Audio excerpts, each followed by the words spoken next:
Shalom Bapak Ibu. Shalom. Puji Tuhan, hari ini kita berkumpul kembali untuk bersekutu kepada Tuhan Allah kita. Namun kita akan memulainya, kita memuji Tuhan dari Humnos 28. Sekali lagi Humnos nomor 28. Allah benteng kekuatanku. Humnos 28.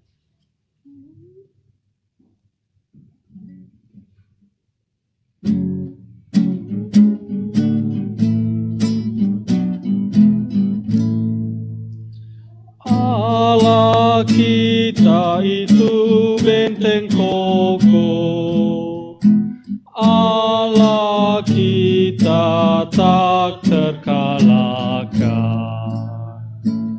Di dalam ancaman bahaya Allah itulah penolongku. Musuh tetap ada dan menggoda kita dengan kekuatannya serta kekejamannya. Kuasa Yesus kan mengangkatnya. 2. Dengan kekuatan kita sendiri nampaklah kekalahan kita. Janganlah engkau merasa takut. Seseorang kan menolongmu. Dia Yesus Kristus. Dialah Allah Bapa, pembawa sentosa yang tak pernah berubah. Dia akan memberikan kemenangan. Ya, mari kita berdoa. Benar ya Tuhan bahwa Engkau Allah perlindungan kami, tempat kami bersandar. Engkau benteng kokoh bagi kami. Karena kami manusia yang banyak kelemahan dan keterbatasan, kami membutuhkan Engkau dalam hidup kami sebagai benteng kokoh, sebagai pertolongan kami, sebagai perlindungan kami dari segala godaan, dari segala hal-hal yang membuat kami jatuh dan meninggalkan Engkau Tuhan. Oleh sebab itu kami bersyukur karena Engkau memberikan kami kesehatan, bahkan kesempatan yang begitu indah ini untuk kami datang bersekutu kepadamu ya Tuhan. Oleh sebab itu, lawatlah kami melalui firman-Mu dan berikan kami kelegaan melalui doa-doa yang kami naikkan kepadamu Tuhan. Sehingga hati kami yang tulus, yang sujud dan tunduk kepadamu pada sore hari ini, boleh memuliakan Engkau Tuhan. Berikan kami hati dan pikiran yang terarah kepadamu Tuhan.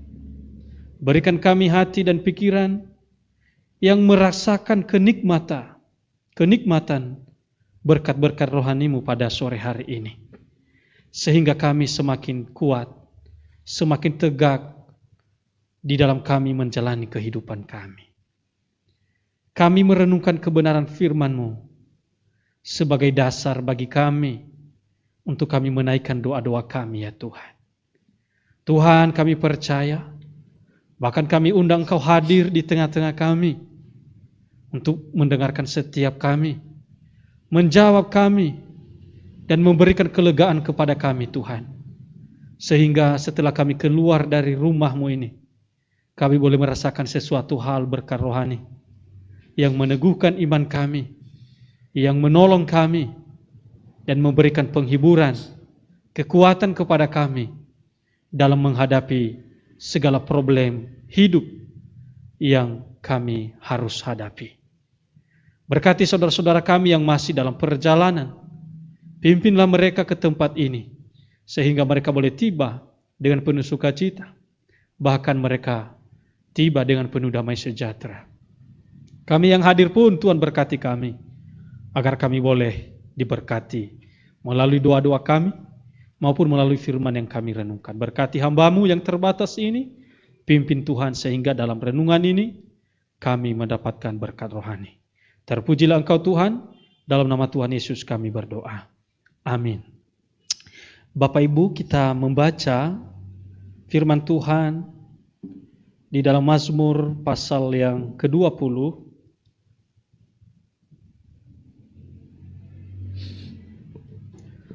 Mazmur pasal 20, kita baca ayat pertama sampai dengan ayatnya yang ke-10. Nanti kita akan baca bergantian. Saya memulai ayat pertama, Bapak Ibu membaca ayat kedua, dan kita bergantian sampai dengan ayatnya yang ke-10. Mazmur pasal 20 ayat pertama sampai dengan ayatnya yang ke-10. Saya memulai, kemudian nanti Bapak Ibu ayat 2, bergantian sampai ayatnya yang ke-10. Doa mohon kemenangan bagi Raja, untuk pemimpin biduan Mazmur Daud. Kiranya Tuhan menjawab engkau pada waktu kesesakan, kiranya Allah anak Yakub membentengi engkau. Kiranya dikirimkannya bantuan kepadamu dari tempat kudus, dan disokongnya engkau dari Sion.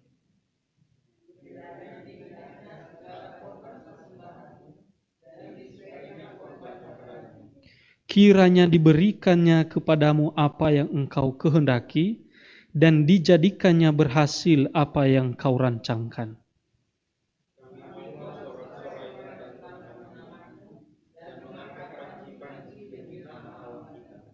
Kiranya Tuhan memenuhi segala permintaanmu.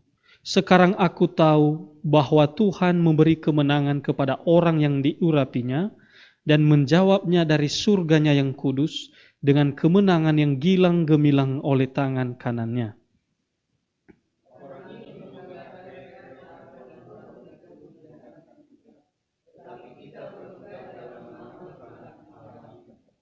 Mereka rebah dan jatuh, tetapi kita bangun berdiri dan tetap tegak.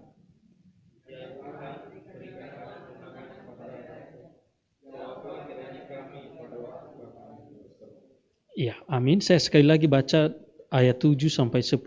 Sekarang aku tahu bahwa Tuhan memberi kemenangan kepada orang yang diurapinya, dan menjawabnya dari surganya yang kudus dengan kemenangan yang gilang gemilang oleh tangan kanannya.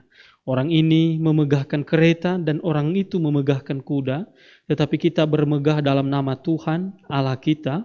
Mereka rebah dan jatuh, tetapi kita bangun berdiri dan tetap tegak. Ya Tuhan, berikanlah kemenangan kepada Raja, jawablah kiranya kami pada waktu kami berseru. Amin. Untuk pembacaan firman Tuhan, judul perenungan kita pada sore hari ini adalah bersandar pada Tuhan yang kekal. Sekali lagi, bersandar pada Tuhan yang kekal. Kalau kita melihat zaman sekarang, Bapak Ibu, biasanya orang yang paling menonjol itu adalah orang yang memiliki jabatan tinggi. Ya, coba kita lihat di konteks bangsa kita, pasti orang-orang yang hebat itu, yang sering viral misalnya, pasti orang-orang yang punya jabatan tinggi. Ya, misalnya motivator, kalau dia ngomong A, itu jauh lebih terkenalnya dibilang jika dibandingkan dengan saudara Jen misalnya ngomong A. Jadi orang-orang yang besar itu selalu disorot. Ya, kalau kita melihat juga sekarang di zaman sekarang orang-orang yang cerdas, pasti ya katakanlah dalam konteks kita bangsa Indonesia, pasti orang-orang yang pintar itu pasti orang-orang yang diagungkan, yang dipuji-puji. Itu tidak bisa kita pungkiri hal itu. Dan kita bisa belajar bahwa memang natur manusia seperti itu selalu melihat, menilai seseorang berdasarkan apa yang ia punya. Nah, di balik itu juga seseorang selalu mengandalkan apa yang ia punya. Nah, kalau kita baca juga tadi dalam ayat di dalam pasal 20 ini, khususnya ayat 8 dikatakan, orang ini memegahkan kereta, orang itu memegahkan kuda. Tetapi kita bermegah dalam nama Tuhan Allah kita. Nah, kalau zaman dulu itu memang sangat penting sekali kuda, berapa banyak kuda yang kita miliki. Itu menentukan, bisa diukur kekuatan kita seberapa besar, Bapak Ibu. Jadi kalau kita punya banyak kuda, maka bisa dipastikan bahwa ketika kita berperang, untuk berperang kita mumpuni seperti itu. Karena kita punya kuda yang kuat. Ya. Jadi orang yang memiliki kuda yang banyak, kuda yang besar-besar, itu sangat luar biasa dan dianggap, oh ini orang hebat. Kan jarang-jarang orang bisa memiliki kuda yang hebat di dalam pertempuran. Jadi susah ditemukan. Nah, jadi bangsa-bangsa yang besar di zaman kuno, mereka mengandalkan itu. Selain kuda, apalagi? Militer. Makanya kalau kita ingat kisah iblis waktu dia menyuruh Daud menghitung berapa pasukannya. Nah, ini artinya apa? Bahwa jumlah pasukan itu menentukan kemenangan mereka. Nah, itu apa yang ada di dalam pola pikir bangsa Israel di zaman kuno. Nah, jadi kesimpulannya adalah bahwa apa yang kita miliki, yang ada dalam dunia ini, maka menentukan status kita, menentukan kemenangan kita. Nah, Tuhan berkata kepada kita pada malam hari ini, bahwa kita tidak boleh bersandar pada itu semua. Tetapi kita harus bersandar kepada Tuhan. Ya. Kalau kita lihat judul perikop ini doa mohon kemenangan bagi raja. Jadi artinya apa? Memang bicara dalam konteks perang ini. Konteks kemenangan. Bapak Ibu yang saya kasih di dalam Tuhan, namun Raja Daud memahami sesuatu hal yang lebih besar daripada pasukan perang, daripada jabatan, daripada harta yang kita miliki.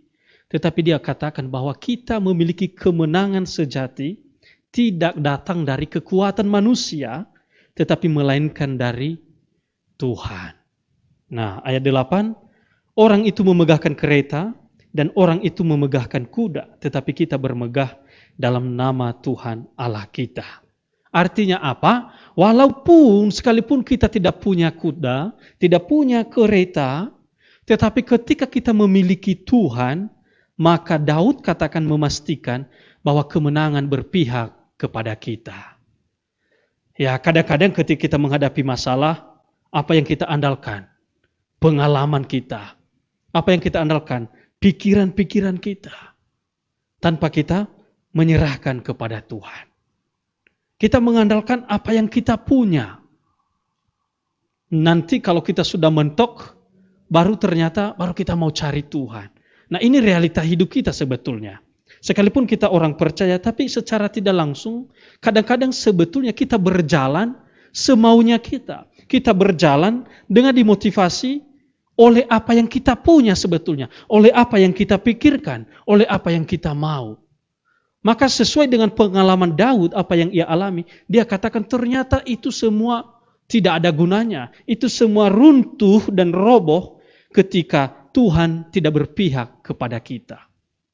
Nah, apa maksudnya? Bahwa setiap kita menghadapi segala problem kehidupan, kita harus kembali kepada Tuhan, kita harus bersandar dan mengandalkan Tuhan dalam kehidupan kita. Saya tidak tahu Bapak Ibu yang saya kasihi di dalam Tuhan, kita hari ini menaruh kepercayaan kepada apa? Kalau orang bertanya kepada kita, apa yang kita andalkan sih sebetulnya dalam hidup ini? Apa sih yang kita banggakan dalam hidup kita? Mungkin kita katakan, saya banggakan anak saya. Saya merasakan sukacita besar ketika ada anak saya. Mungkin saya sebagai orang tua dan bapak ibu. Bukan dalam arti kita tidak bersyukur kita punya anak. Bukan berarti kita tidak bersyukur kita punya jabatan, kita punya uang banyak. Tapi Tuhan mau katakan, itu sebetulnya tidak bisa membawa kemenangan kepada kita. Tapi yang membawa kemenangan kepada kita adalah Tuhan itu sendiri. Sebagai orang percaya kita diajak untuk menaruh percaya kita kepada Tuhan sepenuhnya. Karena Dia tidak pernah mengecewakan kita. Dia melindungi kita, Dia memberikan pengampunan kepada kita. Kemenangan itu tidak diukur dari apa yang kita miliki, tapi diukur dari apa yang kita imani, dari apa yang kita pegang dalam hidup kita. Ketika Yesus mati di atas kayu salib, menginjak-injak iblis, mengalahkannya di atas kayu salib, maka sebetulnya sebelum Dia bangkit, orang banyak berkata bahwa ternyata Tuhan Yesus sudah kalah dan iblis menang. Yesus tidak memiliki kemenangan. Tetapi ketika Dia taat sampai mati di atas kayu salib dan bangkit kemudian, baru kita tahu ternyata Yesus yang kita lihat lemah dan tidak punya apa-apa itu di mata dunia, ternyata memberikan kemenangan bagi kita. Bapak Ibu yang saya kasih di dalam Tuhan, ada saatnya iman kita digoyah. Karena Tuhan berkata bahwa dalam dunia pasti kita mengalami penderitaan. Tetapi ingat, di dalam Tuhan kita memperoleh damai sejahtera. Karena Tuhan mengalahkan dunia.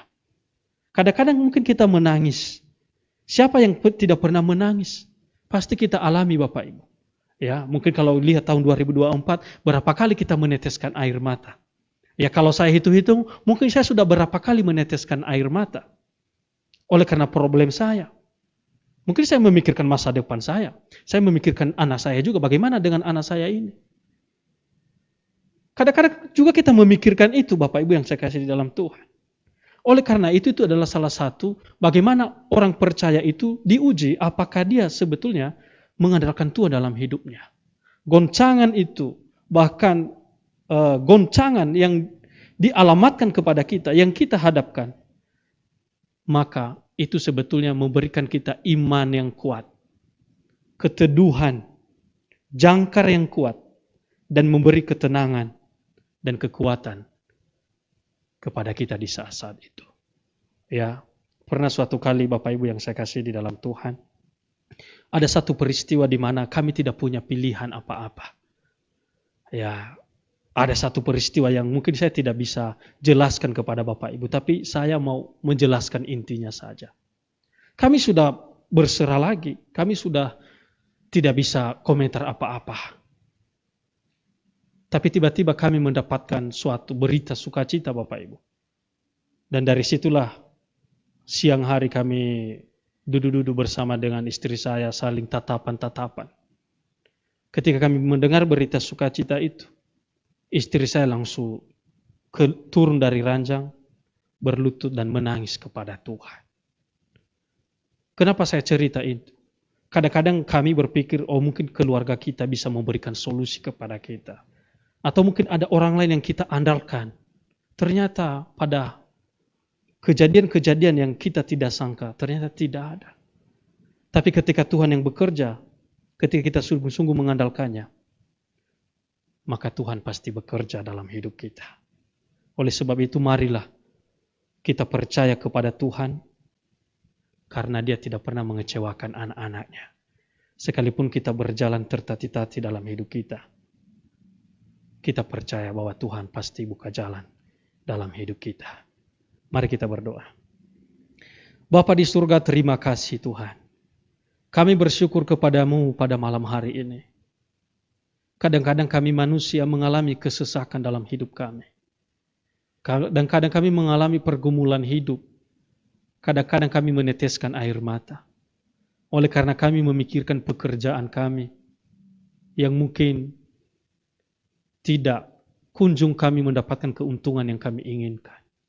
Bahkan mungkin anak-anak kami yang saat ini kami lihat bahwa tidak ada perkembangan, baik dalam kehidupan mereka maupun dalam studi mereka. Atau mungkin dalam keluarga kami tidak mengalami pertumbuhan-pertumbuhan iman. Bahkan kami mengalami goncangan-goncangan yang begitu kuat.